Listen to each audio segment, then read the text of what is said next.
can someone have a difficult destiny but improve the outcomes through Ìwà Pẹ?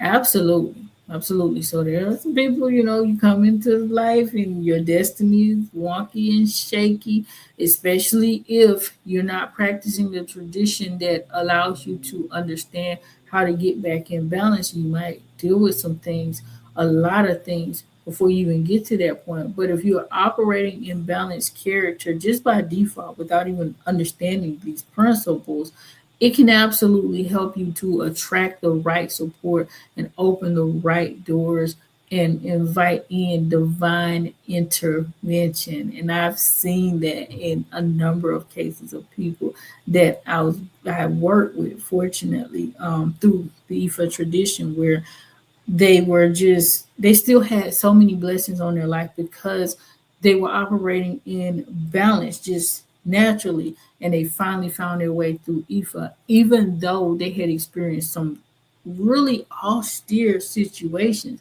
but they were led to Ifa because they were pretty much in balance throughout. Why is character considered the only thing that follows you after death? Follows us after death, right? So your Iwa, that's your spiritual currency. Transitions with you, goes to the ancestral realm. That's pretty much how you pay your way through to get to where you need to be elevated when you do transition to a room. So it is going to determine, how you are remembered in this earth. If you have a beautiful legacy behind you, you're going to have people that want to honor you, that constantly are honoring you, either through like the traditional mechanisms of sacrifices and offerings, or through the words that they speak, because that uplifts our ancestors too. When we speak kindly of them, when we're constantly, keeping their memory in rotation.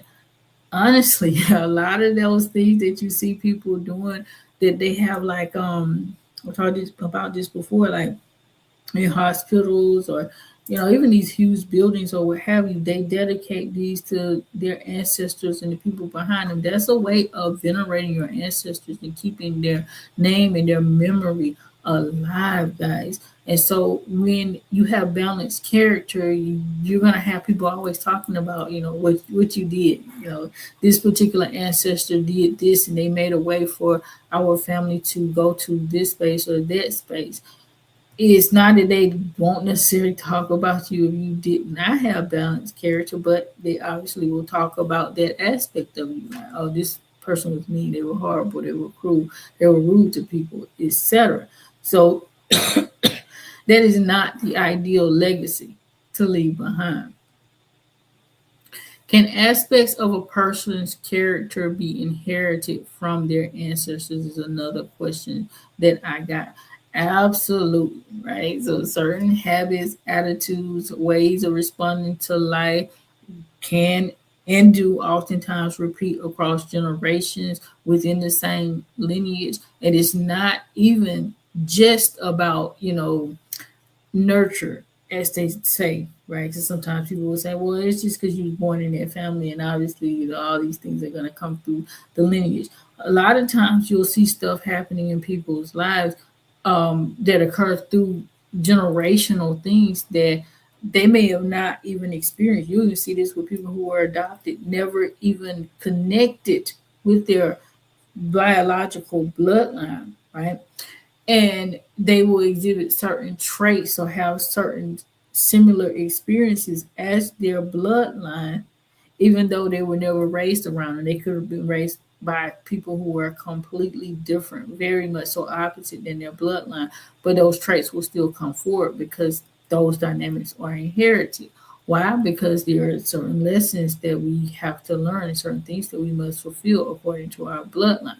Just like you have your own ori or destiny, you have your ancestral ori too, that all of your bloodline, your family lineage is connected to. So you have a shared purpose within that dynamic along with your own individual purpose. It's just like, the way you operate in day to day life. right? You probably have multiple roles. You definitely are going to be the child of someone. You are going to be you may have siblings depending on your situation. You may be married, you may have children of your own. You may work, right? But you are still yourself, but you have obligations to all of those individuals and entities in your day-to-day life. So you're still connected to that. And that's the same way it goes when we're talking about our ancestral obligations.